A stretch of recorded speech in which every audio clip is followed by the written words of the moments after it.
Chinese food in America, like many cuisines in this country, was invented by immigrants who adopted elements of their regional cuisine, brought them to America, changed them a bit to cater them to the American taste. Sweeter, crunchier, a little less spicy. And the most famous Chinese American dish in this country that exemplifies that is General Tso's chicken. Is it Tao? Is it Tso? I don't know. I might say both in this video. General Tso, and now you know. But as an Italian, my earliest memories of eating out were not in Italian restaurants. Instead, they were in places like Hunan Village, Jade Palace, or China King. A dimly lit room, over-the-top decorations, white plates spinning on a lazy Susan, piled high with glossy meats and steaming white rice. And to top it off, a little cookie that promised me the world. Today, those old-school Chinese American spots are a dying breed, replaced by sleek fusion restaurants. So today, let's bring that nostalgic magic home so I can show you a sneaky little trick to make it taste exactly the way you remember.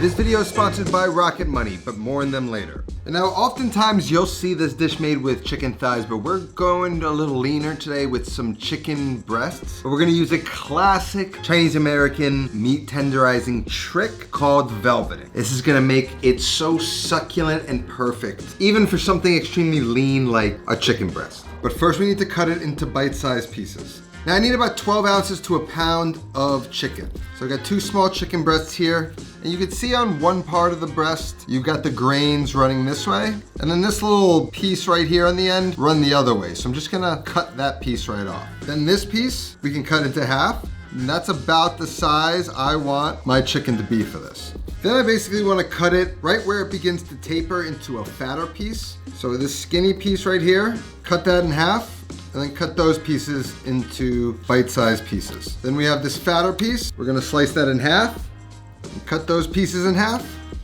and then again into bite-sized pieces. We'll go ahead and repeat with the other chicken breast.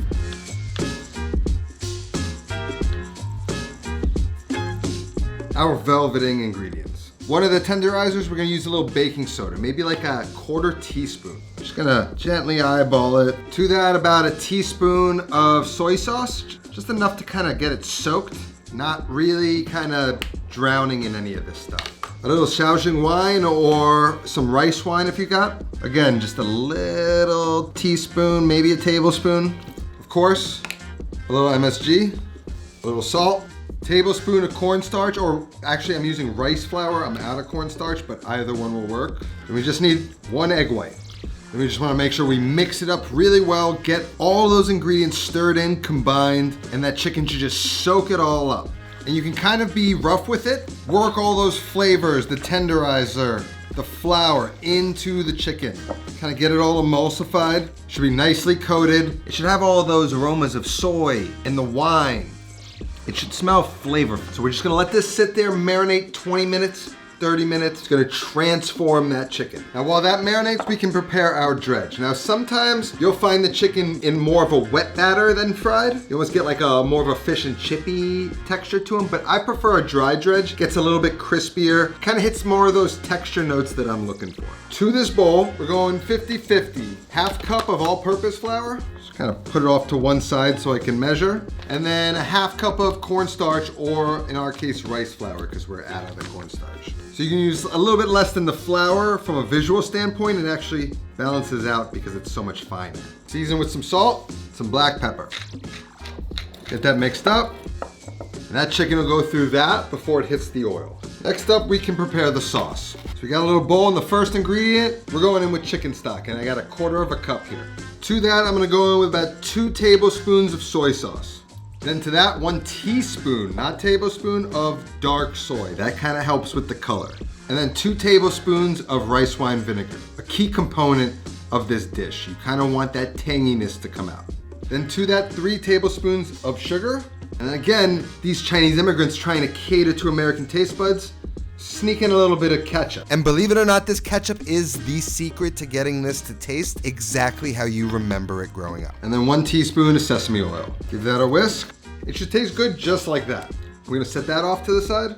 The only 3 things we have left, it's that heat that you might find in China coming from some dried chili. I'm gonna use 2 Sometimes you use 3, you use however many you want. And then some garlic and some ginger. Now, I'm gonna show you a little trick that my brother likes to show off every time he cuts garlic around me. And it also actually works for ginger. Just cut the skins off the ginger. I really don't like too much ginger. I basically want 2 parts garlic to 1 part ginger here, so I'm gonna use about that much. And the secret trick is the fibers of it are running this way, right? You wanna cut across the fibers, so you have all of those fibers cut exposed to this side, and you wanna place that face up. Then for the garlic, cut the root end off, and then again, cut it into little strips like that.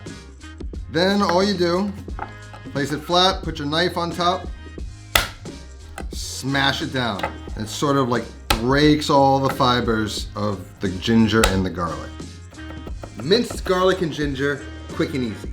Those go into a bowl along with those chilies. Now with Chinese food, you need rice, and we're going to serve that with this, of course, but I'm not gonna show you how to do it because last episode we made the same rice I'm gonna make for this recipe. If you wanna learn how I make perfect fluffy rice every time, I'm gonna leave a link down to my Loco Moco video. Give it a watch after you're done with this one. But our chicken's been marinating for 20 minutes. Our frying oil has come up to temperature. We're ready for the first fry. Now it is the new year. Happy New Year, by the way. And in the new year, it's a time for cleansing. Cleansing the house, a cleansing diet, but most importantly, cleansing and canceling all those subscriptions you're being charged for every month that you no longer want or use. So today I'm gonna save you money thanks to our sponsor today, Rocket Money. This personal finance app allows you to manage subscriptions, lower bills, make a custom budget, and help grow your savings all in one place. And it's really easy and straightforward to get your finances in order. Now I learned about Rocket Money years ago. Saw how many subscriptions were just being charged that I totally forgot about every month. But thanks to Rocket Money, it allows me to go through all of them, cancel my subscriptions. I don't even have to call or email any of these companies. Rocket Money has helped customers save up to $740 a year, which is a crazy stat. And with over $500 million of canceled subscriptions, they're basically doing God's work. You can set up budgets to control your spending and even set up smart savings where you can choose an amount and frequency to automatically deposit money into your smart savings account, which you can withdraw at any time. So to get started taking control of your finances, head on over to rocketmoney.com/notanothercookingshow to get started for free. Now we want to get that oil on the stove and preheat it to a frying temperature of 350 degrees Fahrenheit. Once that's up to temp, we can get our dredge and we can start to toss that marinated chicken into the flour. Get it nice and coated all over. Do this in batches so they don't clump up together too much, and then make sure they get really well coated in that flour. And then we're going to drop that batch into the oil. While those are frying, I'll just finish dredging the rest of the chicken, get those ready. And we're frying this twice. So what we want to look for is a light golden brown on this first fry and for the exterior of that batter to feel crispy. And we're going to get them out of the oil, let them rest on a wire rack so that they can almost expel some of that excess moisture still trapped inside. Once that first batch is finished, we can toss in the rest of the chicken and then just fry that batch exactly like you did the first one.